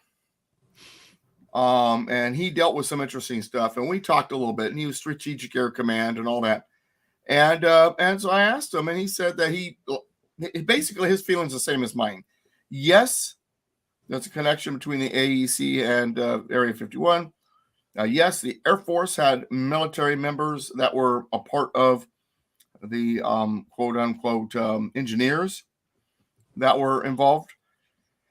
And like me, yes, don't necessarily believe in aliens, but there's probably some experimental aircraft, and they are going to claim aliens because it's a great psyop. It's a great distraction to what they're up to.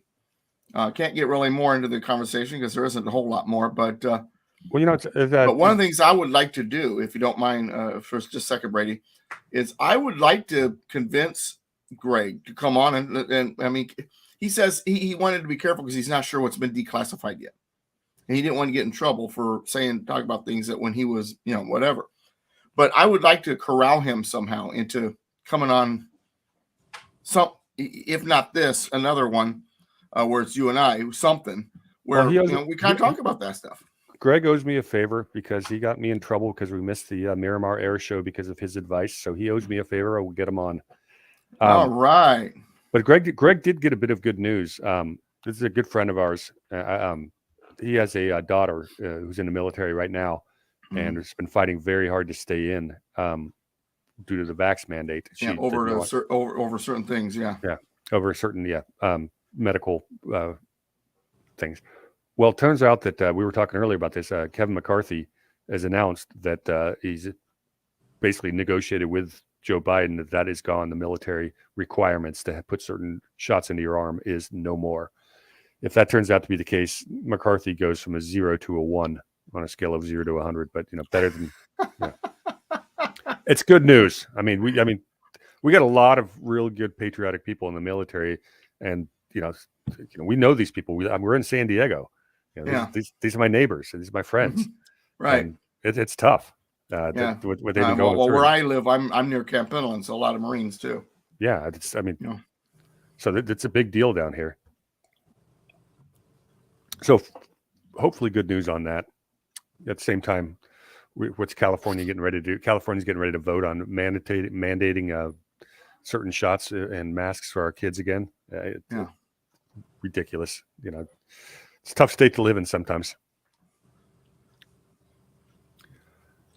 So I'm not sure if I'm in the state of California or the state of insanity. Sometimes it's a little bit of both. We always call it California. Somebody came up with online the other day. He's now calling it California. which I thought it was pretty good. Nice little quip.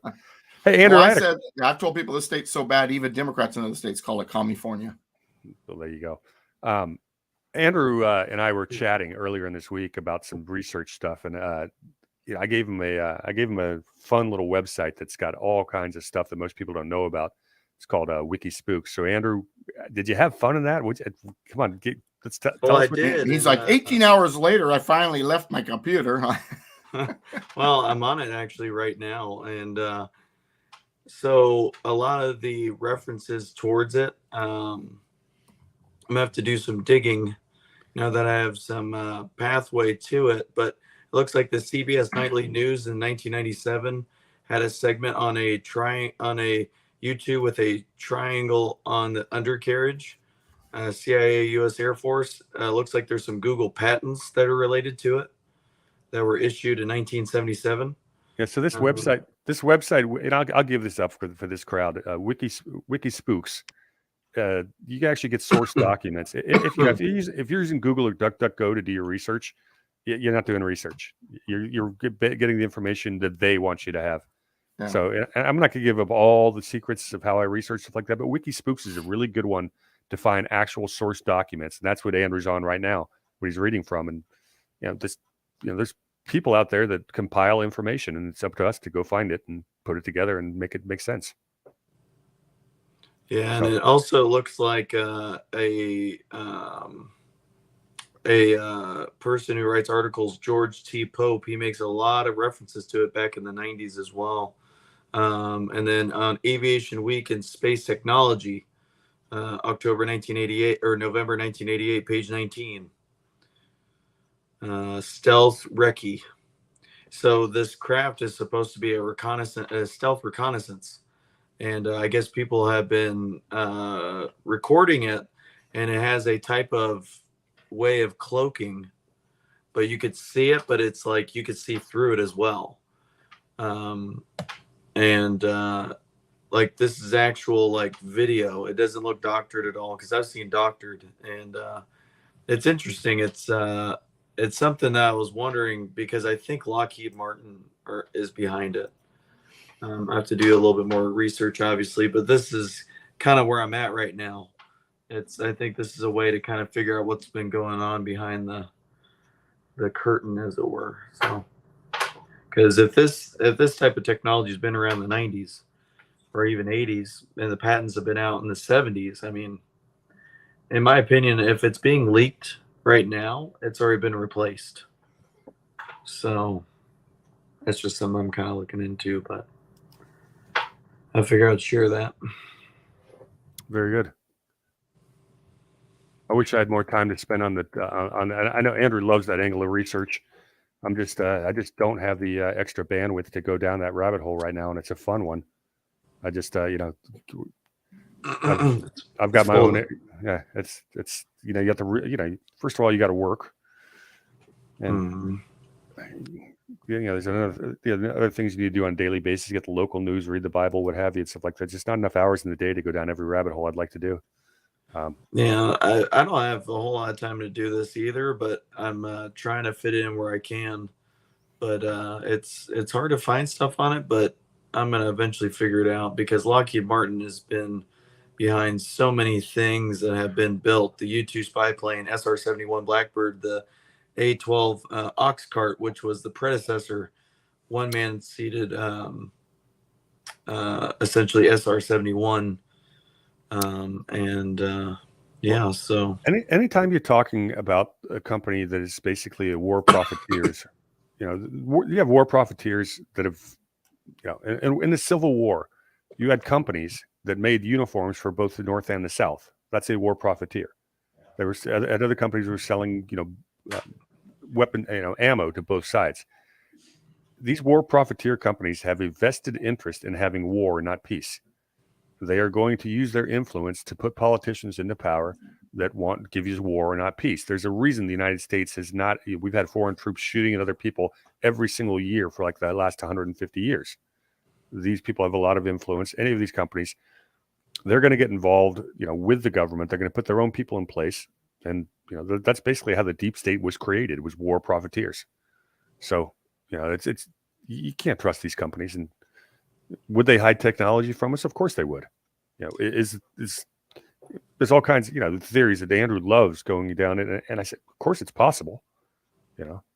I don't know the answer. I don't know the answers. I Well, wish I did. right now the big names in government aviation is Northrop Grumman and also Lockheed Martin, which was not Lockheed Martin, I think, until 1997. So before then, it was just Lockheed. So that's they strictly work, and there's actually a division of Lockheed that is actually behind all the black projects, which is Skunk Works, which is Kelly Johnson's creation. I am drawing a blank on the name right now, but there is a think tank that is one of the probably 5 or 6 most influential in the nation. That is, Rand Corporation. Now that's the next place I'm going to be digging is into the Rand Corporation. I know a little bit about it right now, but in about 2 weeks, I think I'll be dangerous. That name sounds familiar. I feel like Vannevar Bush is a part of that somehow. It's entirely possible. That is an area that's a rock that hasn't been looked under enough. And I'm going to that and the Jasons. Yep. Well, yeah. I wonder if they're connected. Oh, I think because the Jasons are a think tank, government think tank. Yeah, oh, absolutely. I think all the stuff's connected. They all know each other. It's a small club. We're not in it, but there's more of us. Hey, Cowboy, I just checked out Free Spoke search engine and did a couple of terms that are controversial. They came up pretty good. Thank you for that suggestion. I have not seen that search engine before. Yeah, I had not either. I just bookmarked it myself. Yeah, it looks like it looked that the searches I just came up with looked pretty clean. Yeah. As a matter of fact, for those of you, if you're watching me and you see me kind of looking up like this, I have 2 computers. I have, the laptop in front of me, and then I have the big screen of my desktop. And I was checking out Free Spoke, among other things, on my bigger computer. It's in the chat. Free Spoke. Yeah. Free Spoke? Yep. Yeah, Conservative Cowboy put that. I use Free Spoke. It's a good source for research. And so I bookmarked it. Yeah, the other, Brave Search is a good one. Brave is one I use. Pre-search is fantastic, but you almost need a class to learn how to use it. Just like Wikispooks, it's one thing just use this. It takes time to really understand how to dig out the archives and finding source documents. It's all out there. Same thing with things like the Avalon Project and all these different sources that we've accumulated over the years. Yeah, the internet's. You want to close it up with you want to talk about the internet comparison to the printing press, Doug? Because I think that's a good one to close everyone on tonight. Internet comparison to the printing press. Have you not heard this one yet? No. All right. So throughout history, going back to the medieval ages and every day before that, the written word was the written language, the ability to read and write was monopolized by the lords and not the serfs. And that's the way the world was. There was peasants and there was lords. All of a sudden, Gutenberg invents the printing press. And now we get Bibles being distributed all over Europe, and people are learning how to read. And then we get newspapers and pamphlets, and out of that came the Reformation, and this whole idea of freedom and representative government that exploded because the tyrants lost the monopoly on the information, and that's how we got 1776. All these ideas came out of that. Now, you start getting into the 1800s in the age of monopoly, the Gilded Age and industrialization and the robber barons, and they started consolidating the newspapers. And then we had then they had the radio and then the TV, and it was always just these few corporations were controlling the information. So the tyrants were able to take over power again and put us into wars like World War I and World War II, and propaganda got us to accept the 16th and 17th Amendments, and that was done by media propaganda.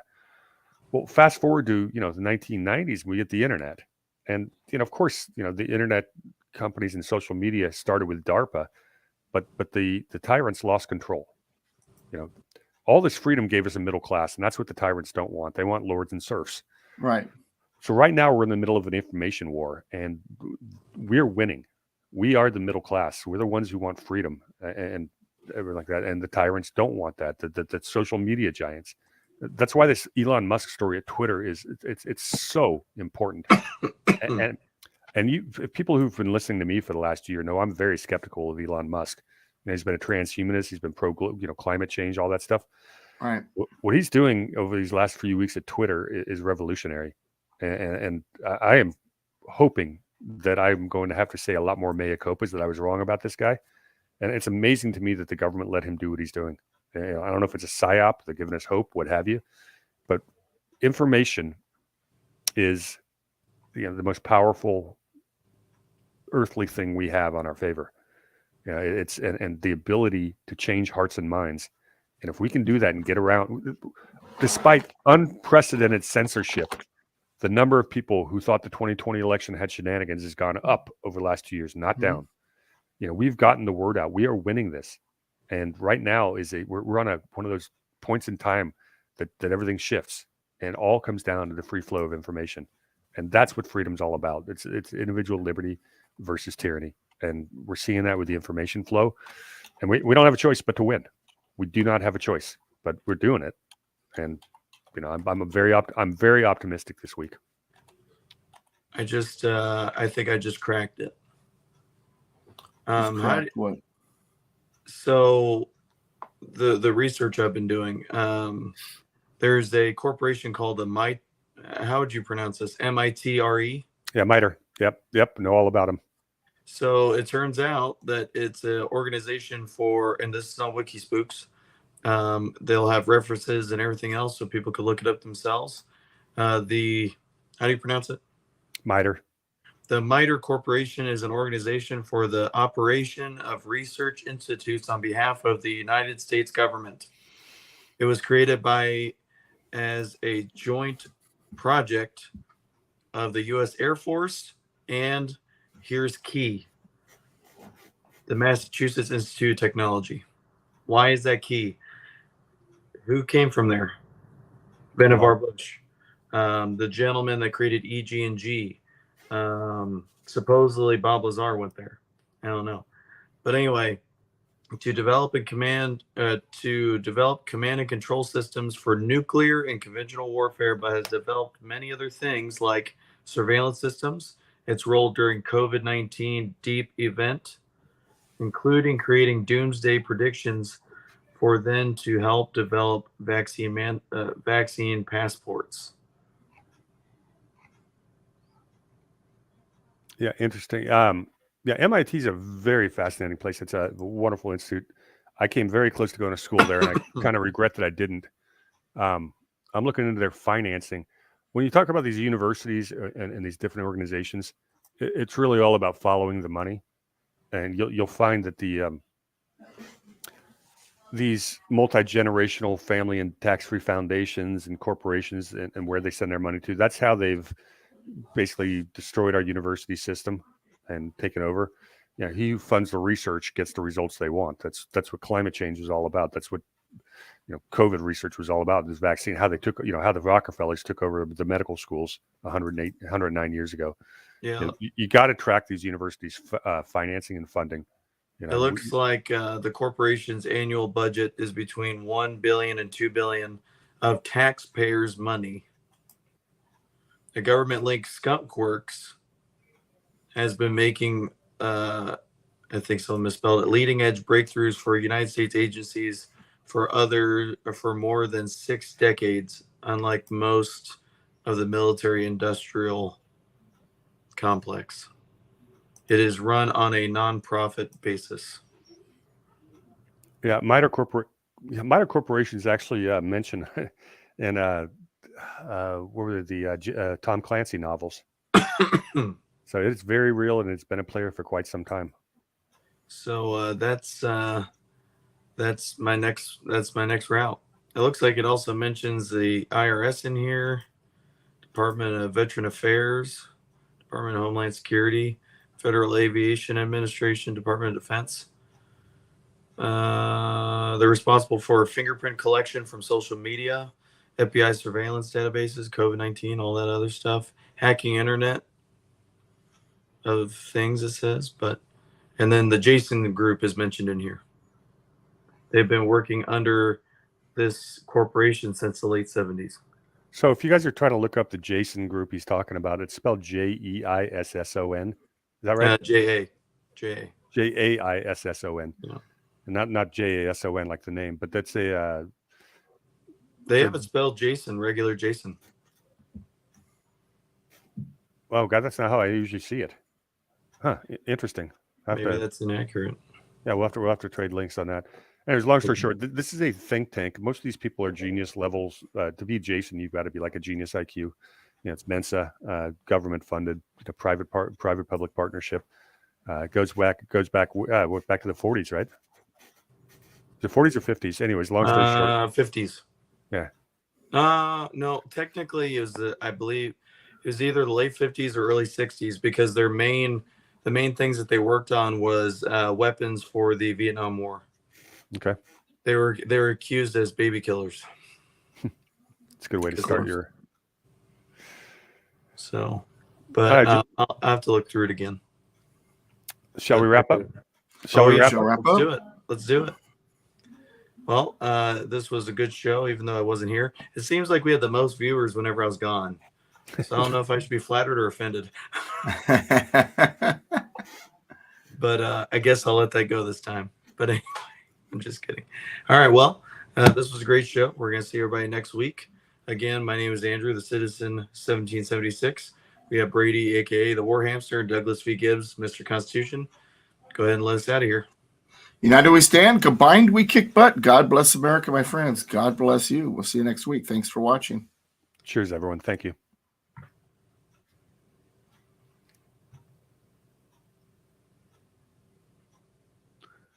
Hold on.